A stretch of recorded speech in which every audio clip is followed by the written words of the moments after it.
ছোটবেলার একটা কবিতা ছিল, আমাদের ছোট নদী চলে বাঁকে বাঁকে, বৈশাখ মাসে তার হাঁটু জল থাকে, পার হয়ে যায় গরু, পার হয় গাড়ি, দুই দাঁড় উঁচু তার, ডালু তার পারি।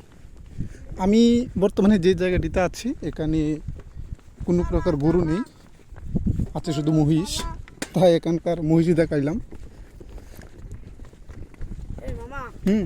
আগে যাচ্ছেন আও। দুই দাঁড় আছে, দুই পার আছে, কিন্তু এখানে কোনো গরু নেই, যা আছে সব মহিষ।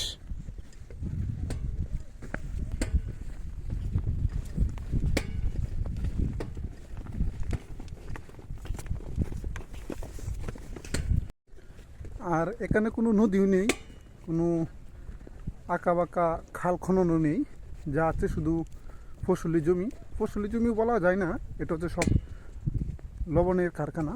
এখানকার মানুষ লবণের উপরে নির্ভরশীল, আর ওনারা গরুর পরিবর্তে মহিষ লালন পালন করে, এভাবেই চলছে ওদেরকার জীবনমান।